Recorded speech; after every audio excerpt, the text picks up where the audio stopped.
I sat down with Senator Joni Ernst, a Republican from Iowa who serves as the ranking member of the Senate Small Business and Entrepreneurship Committee last week. Take a listen.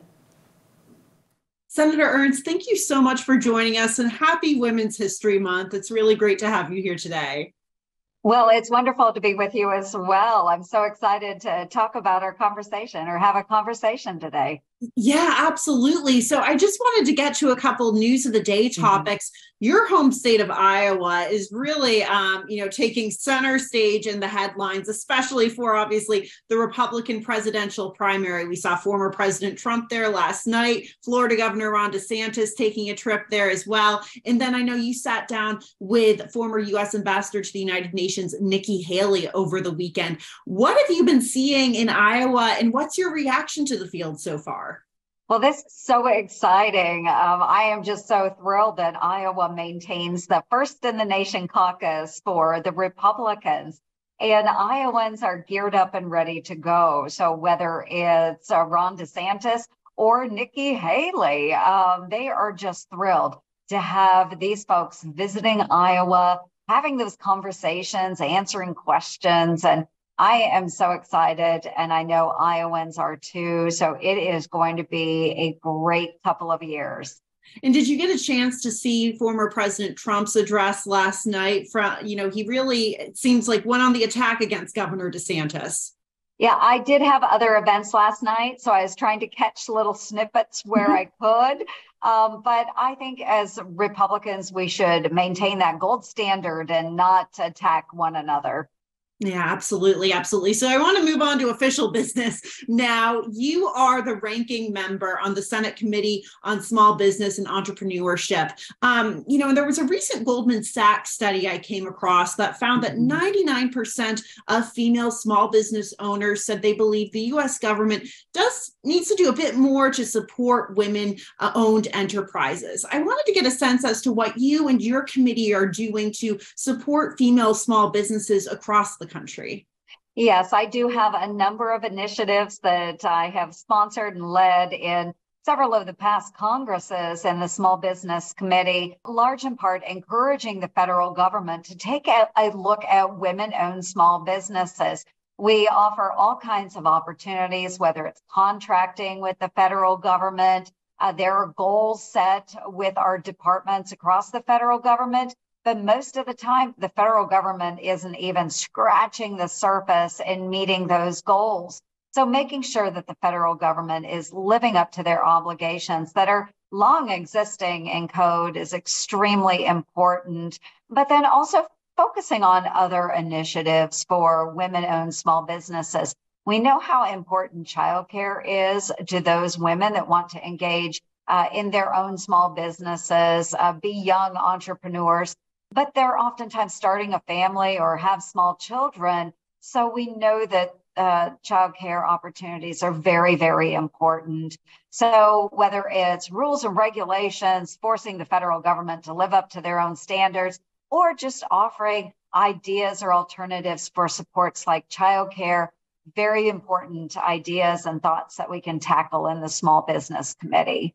Yeah, and I've spent the past month talking to a lot of women in various different fields and, Republican, Democratic women, nonpartisan women. And what they say is we really need to invest in women. And when you say child care, that seems to really fall under that category of investing in women. How else can we invest in women to make sure they're thriving in the workforce? Well, as well with the child care, you do have to think sometimes about paid family leave as well, which is a little different than child care, but making sure that, one, I don't think the government should, be heavy-handed in this area. We have to have conservative, creative ways of providing opportunities for women, small business owners, that if they have to have time off or their employees need time off, that they can remain flexible in that area and providing that level of benefit for the employees.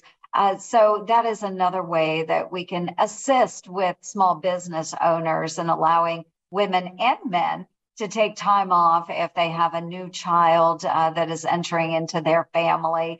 but certainly medical areas as well. And I know this crosses into many other committees within the United States Senate, but finding ways that perhaps small businesses can come together and share those opportunities and expenses when it comes to medical expense. So there's a lot of ways that as the federal government, we should be flexible in some of these opportunities, but those are great ways to support women.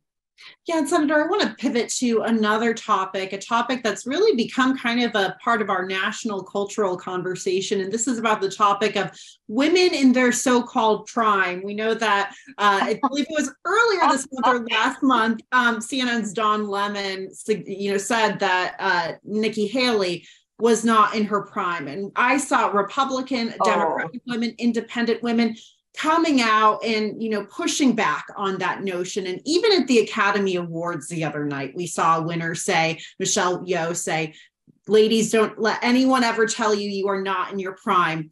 I want to get your sense as to when a woman is in her prime, and if you faced, ageism in the workforce for being too young or too old, because in my research, what I've been seeing is that ageism seems to be a issue that women of all ages are facing.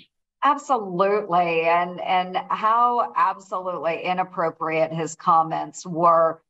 We have a president that is 80 years old. Don Lemon, you said 51 is too old for a woman, or that Nikki Haley was out of her prime. Then I'd love to hear his thoughts on President Biden.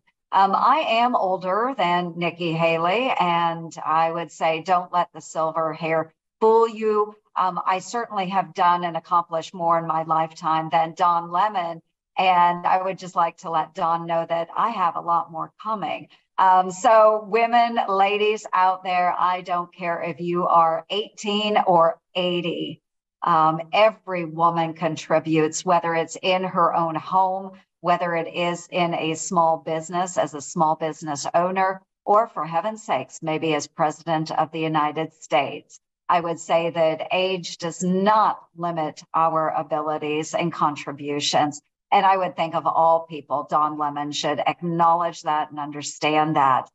We have strong women. Women are leaders here in the Senate, in the House. And I don't care about age. I think it comes down to skills, abilities, and a willingness to collaborate together. There should be no man putting a limit on our abilities. Absolutely. Well, Senator, thank you so much for your time and for your wisdom this afternoon. We really appreciate it. Yeah, thanks so much. I appreciate your time as well. And happy Women's History Month as well. Happy Women's History Month.